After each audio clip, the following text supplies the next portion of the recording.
Today on episode number 156 of the Teaching in Higher Ed podcast, Kerry Moore is back on the show, and she joins me to answer a question about setting boundaries with students, along with some other listener questions as well. Produced by Innovate Learning, maximizing human potential.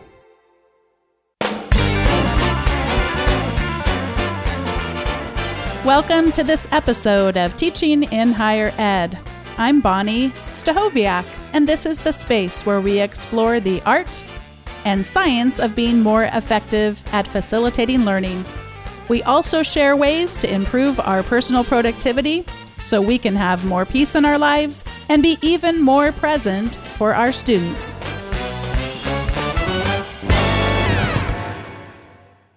Today I am welcoming back to the show my friend and colleague, Kerry Moore. Kerry studied social work at Gordon College and UCLA and is a licensed clinical social worker. She worked in hospice care for more than 10 years and has also worked extensively with homeless individuals and families. Kerry has provided clinical supervision to social workers and student interns and has a special interest in the factors that help new human service workers to learn and grow. Kerry currently serves as assistant professor of social work at Vanguard University of Southern California and is the chair of psychology in Vanguard's professional studies program. Kerry, welcome back to Teaching in Higher Ed. Hi, Bonnie. Thanks for having me on. Well, as you already know, when I read one of these questions, which these questions have actually come in over the last 6 months, I instantly thought, I wonder what Kerry would say about that. And I thought it was so great. I sent it over to you, and then you said, I have some ideas. And then when you do the episode, and I was like, no, Kerry, I want you to do the episode with me. So here we are with us. Well, thank you. And it sort of expanded over that. And I kept getting more questions and adding them to the bucket. And I think we're just going to dive right in because I know we have a lot of questions to answer and a lot to say. So let's start out with question number 1 from Sean. Okay, so Sean asked for resources or advice on transitioning from a career in business to teaching college students. He says, I'm making this transition and want to inspire accounting and business students through combining theory with my real-world experiences. I really liked Sean's question because it really is this balance between the broader goals of higher education and continuing on one's educational path. And at the same time, there is just this need to keep things as real as possible. And one of the past episodes that really stood out to me as one helpful way to do that was when Thea Wolf talked about public sphere pedagogy. And I'll put a link to that episode as well as everything else that we talk about today on teachinginhighered.com/156. But one of the things in public sphere pedagogy, we don't have to go all out and do such grand things as she described on the episode. She is at Chico State University, and they have all these great things like the Great Debate and many interdisciplinary things that go on throughout the year. But we can just start small.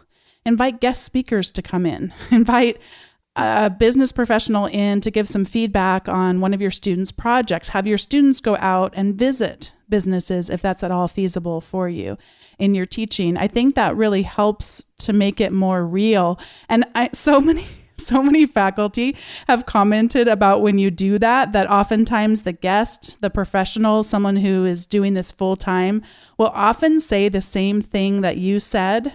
But it just has a lot more credibility because sometimes students, I think of us as sort of in this ivory tower and maybe not as able to relate to what's happening in the real world. And I just find it to be energizing and add a lot of credibility. And I couldn't suggest that more. And I guess the last thing I'll say on this, Steve, is I'm just so glad you're asking this question because that should be a question that you keep asking throughout your whole career, not just as you're making the transition. Yeah, I do find that these real-world connections make the most impact for students.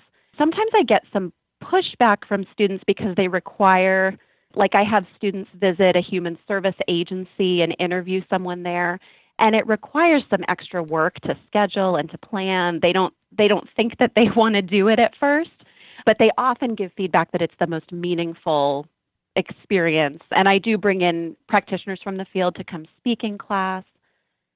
And then when I talk about my own experiences in the field, my training is in social work. So I had about 10 years as a field social worker before I came in to teach. And at first, I think I just did kind of storytelling, randomly throughout as I had an example.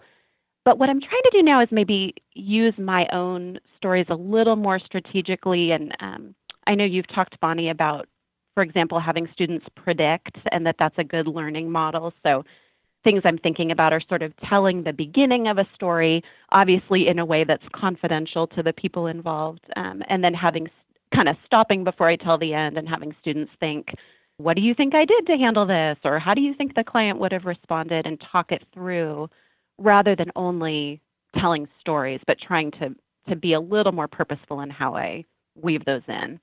I love that prediction example. I had completely forgotten about that as it relates to Sean's question. And Sean, since you asked specifically about accounting and business students, there are so many great podcasts out there. And one that just time and time again has really relevant episodes related to your topic is Planet Money. And Planet Money makes a great one for prediction as well, because they're only 15 minutes long. And they do try to create this sense of mystery and intrigue in so many of the stories. So you could actually pause it partway through when they haven't resolved how the company ended up resolving something or a particular issue got resolved, and then ask them to predict. So I really like that example. Thanks, Kerry, for reminding me about that. All right, next up we have a question from Lydia. And Lydia's question is actually why we built this entire Q&A episode. And this is the one where I thought, I really want to hear what Kerry has to say about this. And I have a few thoughts of my own as well. Lydia writes, I'm a huge fan of your show and look forward to every week's podcast. Thank you very much, Lydia. My question for you is, how can faculty grow and develop relationships with their students in the name of mentorship, but stay clear from friendship status? Weird question, but I'll explain. I've been teaching for 4 semesters. I'm 31 and look 21. I'm bubbly, a people pleaser, and use a lot of humor. Nice qualities, but I found out quickly they were not to my advantage in the classroom. After my first semester teaching, I confused many students as I seemed to pop in and out of being a teacher and, quote, being myself. Some first semester evaluations described me as showing favoritism and, quote, bipolar, neither of which are true, but in my efforts to build meaningful relationships, I can now see how I gave this impression. Positive and nurturing student-teacher relations, honest evaluations, difficult conversations all seem like incompatible qualities for one person to have. I do use less humor with students and rarely share stories about my life and family. However, I can't feel out that line between mentorship and friendship. Can you help? I just think this is such a great question, and it kind of speaks to something I think we all have to figure out, which is kind of developing our teaching persona and figuring out kind of what am I like in the classroom, and does that feel authentic to who I am as a person? One thing I wanted to mention first, this line just really jumped out to me, that Lydia, you're feeling like having a positive relationship sometimes feels incompatible with giving honest evaluation and having difficult conversations, that those seem like qualities that couldn't exist in one person. So I would really start there and kind of think through what are your own beliefs about your role. And I would really challenge the idea that having difficult conversations isn't compatible with being a positive and supportive teaching presence. You know, the way that I think about teaching as different from friendship is that the goals, you know, some of this happens in friendship too, but our goals in teaching are to help the students grow in certain learning outcomes and to grow in a holistic way as they study their discipline. And I do think that honest feedback is one of the best gifts that we can give them in that process. It's not in a mean spirit or a critical spirit. Even our difficult conversations, I think, are meant to help our students grow. So I think some of my most difficult ones are when students plagiarize, for example. No one loves having those conversations, but the truth is that students are not going to be successful if they don't know how to use information and cite information. So having that hard conversation is absolutely what they need to move forward successfully. So first of all, I would just suggest kind of some soul searching about your own role and kind of think through, how do I conceptualize my role as a teacher? The other couple things I wanted to mention, one is this really strikes me as a question about boundaries. So sometimes people think about boundaries as just things that you say no to, things that you won't do. The way that I sort of define boundaries is a set of guidelines around a relationship that make the relationship predictable. And when relationships are predictable, they feel safe and healthy because we know what to expect. So especially if you're getting feedback about favoritism or sort of inconsistent application, I would really make sure that you have thought out ahead of time all of the guidelines for how you're going to handle the details of teaching. So make sure that in your own mind you're clear, how do I handle late work? How do I handle plagiarism? How do I handle students who miss class or talk in class or check Facebook or any of the kind of common scenarios that come up? Make sure that you have a clear guideline in your own mind. And many of those you may want to spell out in your syllabus as well, just so that students are really clear about the way that things will be handled.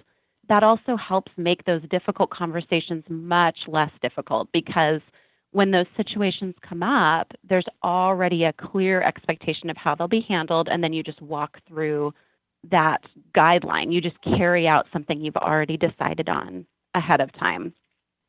I know, Bonnie, you've done episodes in the past that I found really helpful about things like late work and kind of building some grace into every class. I really love that model. I don't love a system where you have to kind of adjudicate, well, is it worse that your grandmother passed away or that you got the flu or that you were in a car accident? I just don't think professors want to be having to decide every single time what concern that could come up is the worst. I think it's so much better if we just build a little wiggle room into each class so that we know students are going to have some stuff come up and we're not having to kind of grade each of those problems along the way. And then the last thing I just wanted to mention, you mentioned, Lydia, wanting to create opportunities for mentoring, which I really love. And I would just encourage you to think about creating several different ways that students could connect with you. So if you're very bubbly and friendly and use humor in class, there's a certain kind of student that's going to connect with that right away. They're going to jump into class conversations. They're going to stay after class and talk with you further. And you might just kind of bond with those students and develop mentoring relationships naturally. But there might be students with other kinds of personalities that get left behind if that's the only way that you're letting students connect. So I would just think about before the class even begins, what are the ways that I'm going to make sure I'm available for connection to students with different personality styles? One thing I've really tried to do is maximize the 5 minutes before class and the 5 minutes after class. I don't think of that anymore as prep time or set up my laptop time. I think of that as look around the classroom for people who I haven't yet gotten to say hello to and try to catch a little moment with those quieter students. So I would just encourage you to make sure that there are opportunities for all different kinds of students, that if they wanted to develop a mentoring relationship, that they would know how to do that and would be able to. One of the things that I really hooked on to was just enjoying that you are distinguishing friendship from different kinds of relationships. We were on a work planning retreat recently, and someone referred to the group that we were with as in we're just a family. And in my head, I had a little bubble like, no, see, this is not a family. This is work. And I have really healthy, treasured relationships at work, but you are not my family. And in fact, sometimes families come along with baggage. And that little bubble sat above my head. And I decided that probably over our social dinner that we were having. I didn't need to bring up all my baggage around referring to a group as your family. But one of the things I wanted to share about Kerry and my relationship is she was on an episode earlier, and I'll link to that in the show notes, because I shared about having a family member who was diagnosed with dementia. And I knew that her profession is in social work, and we've become close friends this past year. But it's happened over a span of time. And throughout that time, there were a couple of points in time where I had to kind of check in with Kerry and say, I'm starting to just feel uncomfortable. I don't want you to have to feel like you're my professional social worker. And I don't like if there's someone I should go hire to perform these duties. And Kerry, you were sharing with me about how we could find a facility for my family member. And you shared information about resources in the county where we live that can help deal with some of the elder abuse that we uncovered. And I just thought it was really healthy that we both would identify, and it was sort of, I think we joked about it over email, like, oh, it's official, we're friends. But then like, what does that friendship mean? And at what point do friendships get out of balance where one friend is contributing more than is comfortable for that friend? And I just think that's always really good, a healthy way to have relationships that do have good boundaries that can be sustained over years and years and years, because nobody has to feel like they have to tap out at some point because it's too much of a commitment. And I've always felt like with friends, I'm not a great friend to have if someone needs a lot of check-ins. I don't just think, we'll pick up the phone and call and see how they're doing today. That's not really something that I'm able to offer in my friendships. And so I just think that's healthy to think about relationships. So you've thought about friendships and what those means. And then the fact, Lydia, that you've recognized we cannot be friends with our students. That's not inappropriate. Right, and sometimes that seems mean to say, right? To say I am not friends with my students, but to realize we can be friendly with our students, right? We can care about them and have a friendly working relationship. But if we call it a friendship, we're setting up the students and ourselves for frustration and disappointment, because friends do all kinds, a friendship is reciprocal back and forth. A friend goes and sits with you at the hospital when you're sick, right? All these things that your professor is not going to be doing. Yeah. In fact, we have a podcast editor who I think I've mentioned by name on the show before, but if I haven't, Andrew Kroger is our podcast editor. And he was a student of mine 10 years ago or something. And I today would certainly call him a friend. So I do have former students who I consider to be friends, but they are former students. And, some years have to go by where that power dynamic has to shift such that you truly are equals, because I want to have friendships where I'm equals with the people in my life that I'm friends with. And you cannot be equals with a student. You are grading their work. And so that would be one thing I'm really glad to hear you contemplating. I was going to mention one other thing, Kerry, because she talked about not ever sharing, or no, she didn't say never. She said rarely sharing stories about my life and family. And not using humor.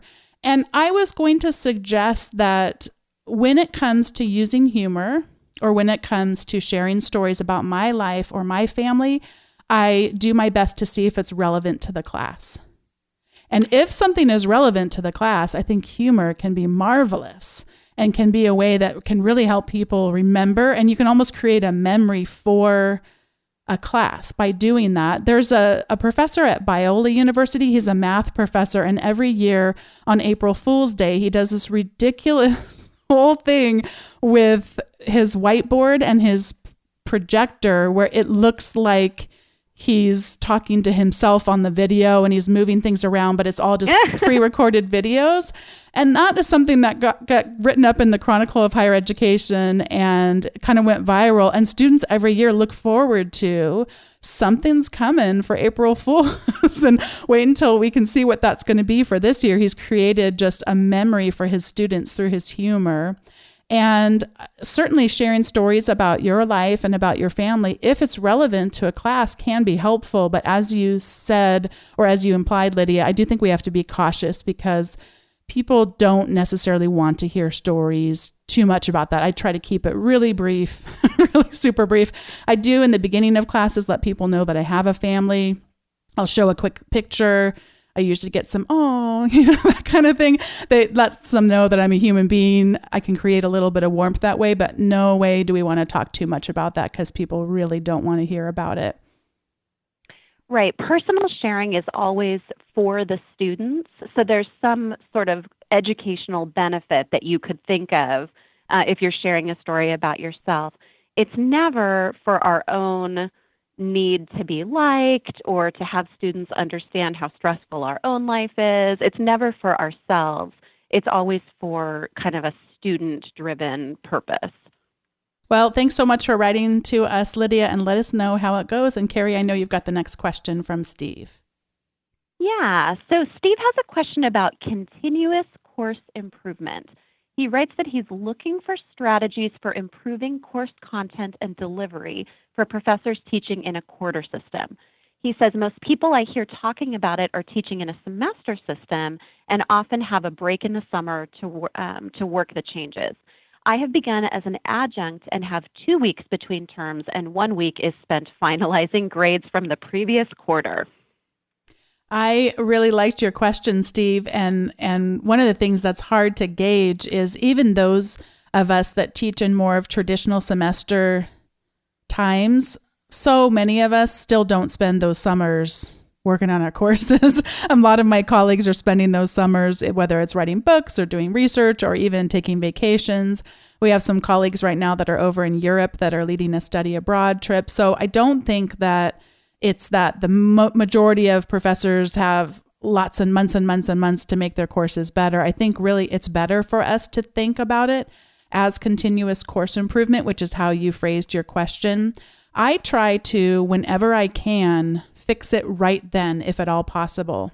So if I'm teaching a course and I go, oh, that didn't work right, change the PowerPoint or change the way that I did things. And even if it's something that the students have already seen, if I can go back 2 weeks and just tweak something, change the directions of an assignment if it wasn't clear, but then it's done.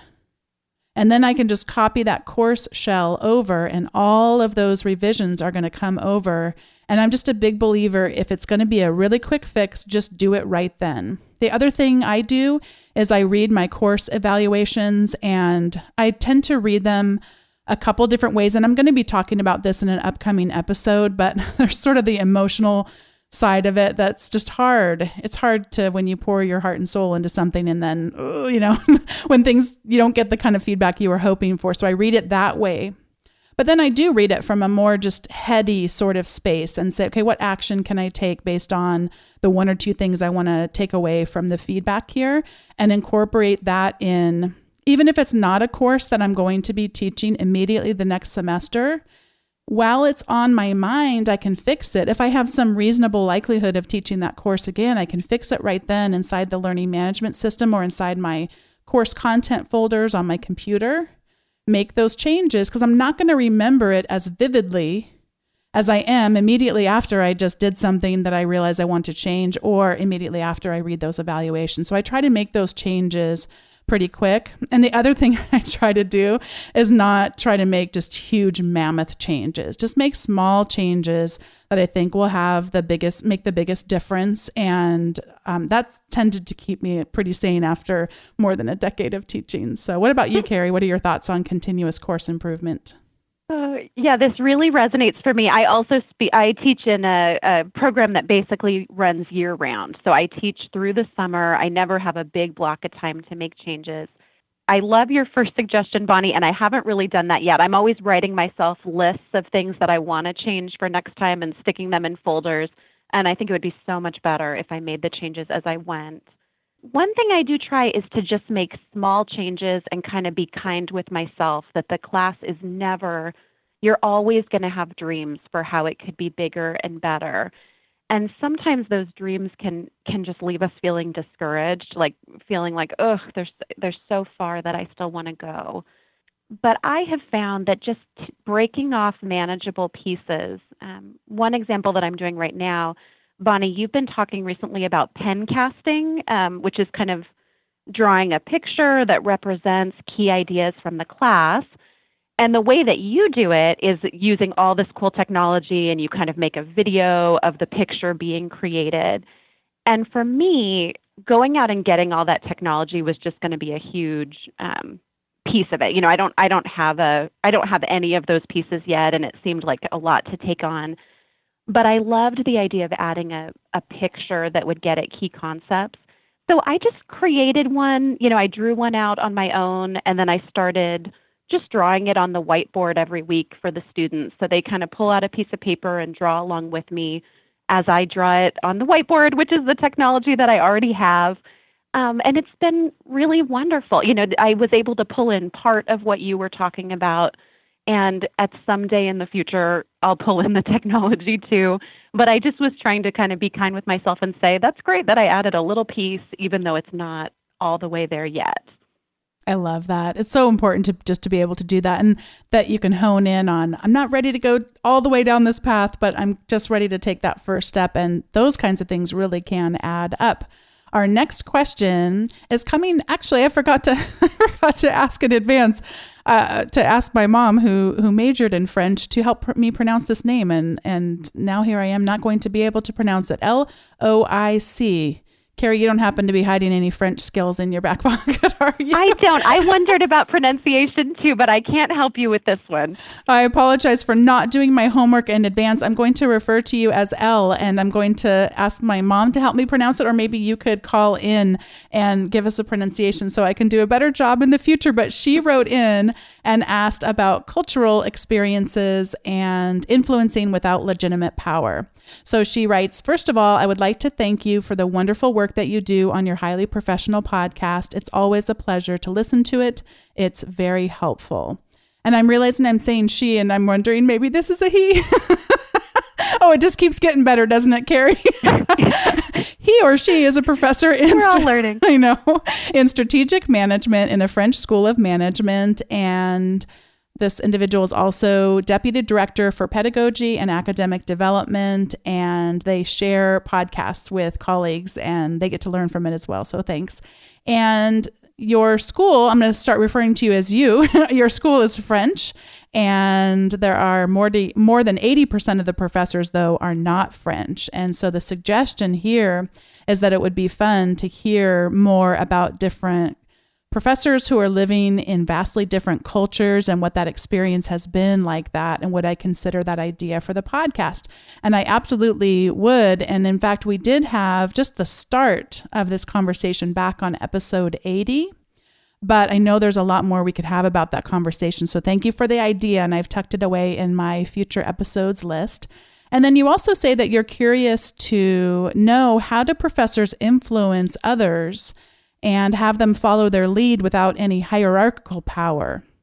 And you're thinking of cases when a professor is trying to coordinate courses with other people and how important that coordination is, but we can't force the involvement from others. And this is something that comes up so often, not just in academia, but really any organization. You get people together, and in this day and age, we work in far too much complexity to think that hierarchical power is going to get the work that needs to get done. Even if it was possible to just have top-down leadership work, you're not going to have the commitment from people to really want to work their best efforts to achieve whatever outcomes you're looking to have. So we really do need to exercise our ability to influence without power. One of my favorite books about this, I can't recommend enough, and I will put it in the show notes, is Peter Block's The Empowered Manager. And it is a wonderful book that, among other things, suggests that we map out our political relationships when we're trying to accomplish a goal. And we think about our political relationships on two spectrums. One would be, how much trust do we have with this person? If we don't work that closely with them, we haven't had a history to know our trust, then it's going to be very low. It doesn't mean they've necessarily done anything bad in the past. It just means we haven't worked together. So of course, our trust levels are low because we don't know what this will be like. And then the second spectrum, we map out our people we might need to work with on this is agreement. The level of agreement that we have that the course of action that we're proposing is the right course of action. And most people tend to spend their time with allies. people who we have high trust with, and people who we also have high agreement with. But what Peter Block suggests is that we're actually missing the most valuable information we could ever have when we're trying to influence without power. And that is people who we trust, but people who don't agree with us on this particular course of action. And he calls these opponents, and opponents is such a negative word, but I almost wish he could have picked a better word that doesn't sound so negative. I got really hooked on doing this because you really can find out, first of all, what are people's objections going to be? So if you're in a public setting and you're going to be asked to actually voice your proposal for something, and you already know what people's concerns are, how much easier is it then to address them in advance? I know some of you are worried about this, or maybe you're asking this question, and I certainly, gosh, that really is a risk, but here's some ways I think we might address that. It's really a smart way to spend so much more time with someone who you trust. You know that they're not trying to disparage you in any way. They don't wish you any ill will. They just don't agree with you on this particular thing. And so that's one influence trick that I really like, but mostly just overarching, I'd suggest Peter Block's The Empowered Manager. And then one last little research construct I'll throw out there is all the way back from 1959. Two researchers, French and Raven, came up with bases of power. And this whole idea that usually when we've talked about power, it's positional power, or what they call legitimate power. You have this title as a chair, as a director, as a provost. And that's where your power comes from. But if we really think about in organizations, there's so many other ways that power comes out. We can get power through our expertise. I tend to be someone in my organization who is at least in the top 10% of technical skills and knowledge of educational technology. And even without a title, there's some credibility that comes from knowing about that brings along some power with it, the ability to influence. So there's lots we could talk about here, but those are just a couple starting points. And I know, Kerry, you had a couple things to share too. Yeah. And, I'll just say that what you just said reminded me of the idea of reaching for disagreement. You were talking about trying to think through what objections might be and listening to your opponents. So we have to be careful, I think, about the illusion of agreement, that if you have a friendly group, everyone will say, yep, sounds good. And then not actually bring a lot of energy to the task because they don't actually agree. So I think it can be great, even if we all seem like we're on the same page, to ask questions like, if you were making the case that we shouldn't do this, what would you say? And really encourage people to share any disagreement they might have. The other thing I think about when we need to get something done, but we don't have a lot of authority to tell people to do it, is to think about both the content, what we're asking, and the process, how we're asking that. So it's a time when we especially need to be thoughtful about the timing of the request.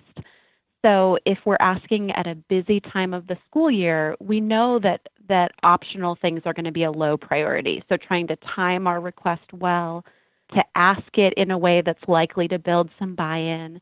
And then the other thing that came to my mind is just make sure that we are the kind of people who are investing in other people's projects.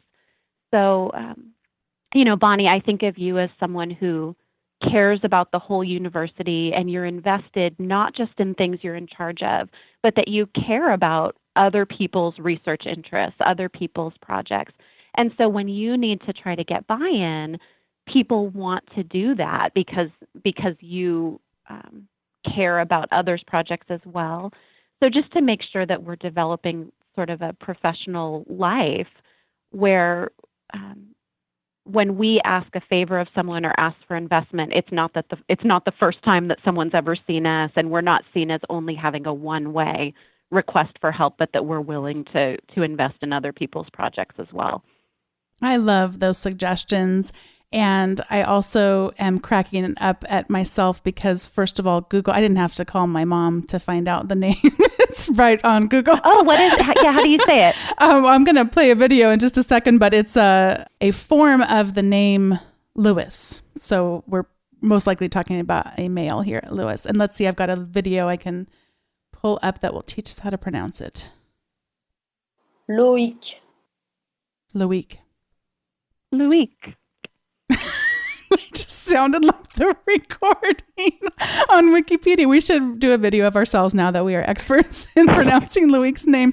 Thank you so much for the email, Loïc, and I apologize for not doing the research in advance. But, at least you know that this is real conversation that we're having. We don't script these episodes out. This is the real world. This is how the magic happens. All right, Kerry, I know our last question here is from David, and I'm going to toss it back over to you. Yeah, he asked, I wanted to know if you have any feedback on quality management for online programs. I know that it's a loaded topic as quality is defined so many ways and touches on so many roles. In any event, I felt I'd ask as I am currently looking into developing a process that would involve a more holistic approach to QA and touch on senior administrative support, course instructional design, pedagogy outcomes, and student feedback. There is no silver bullet, but I'm curious what other institutions are doing in this space or if there are models to follow.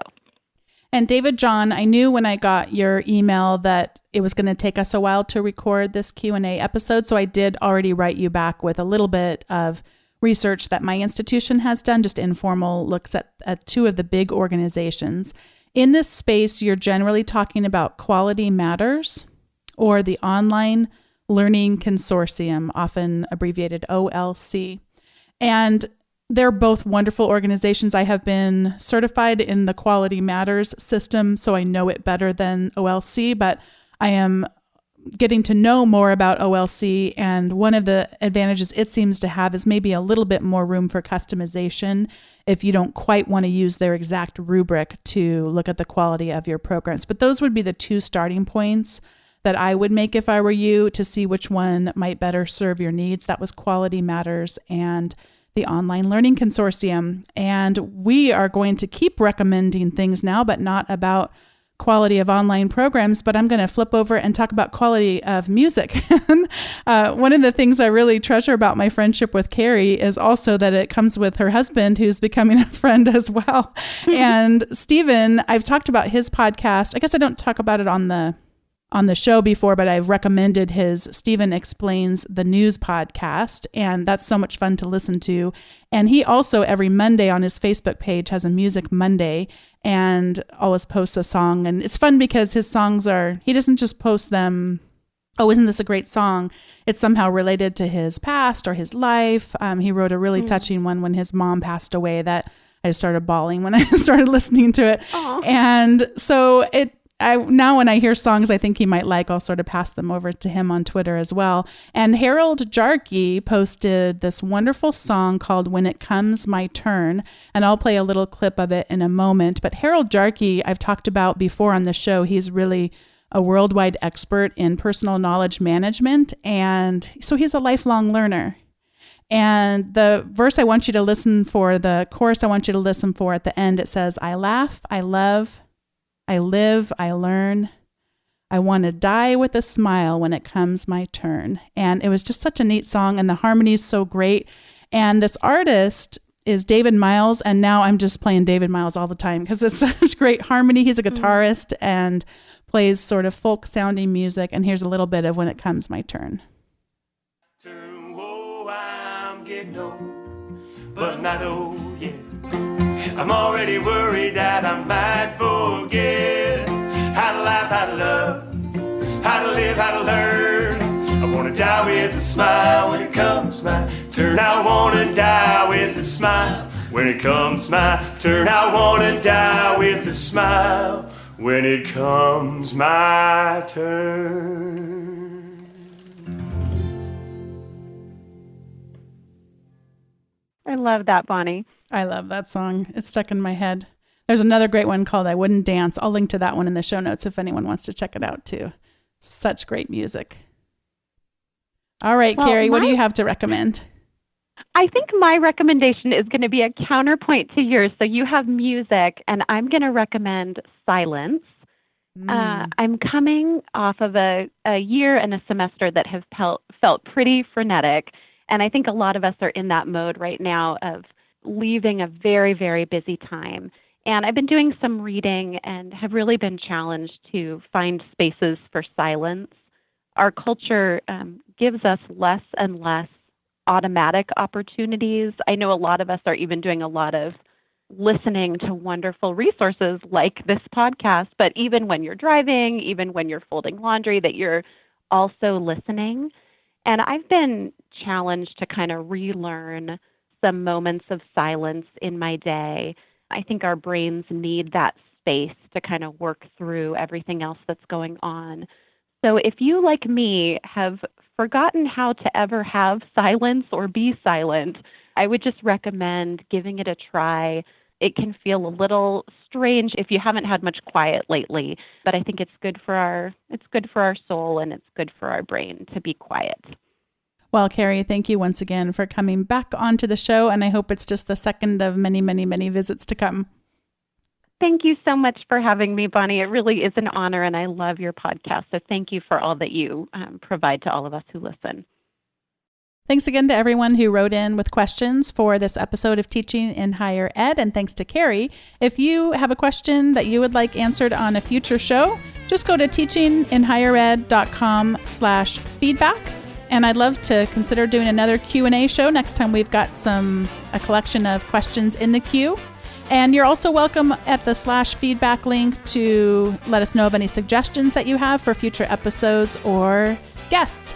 And if you have yet to subscribe to the weekly email from Teaching in Higher Ed, that'll get all of the show notes of the links of the things that Kerry and I talked about, and you'll get an article along with that on either teaching or productivity. Thanks so much for listening, and I'll see you next time. Thanks again to Kerry, and look forward to having you on the show in the future again. Take care, everybody. See you next time.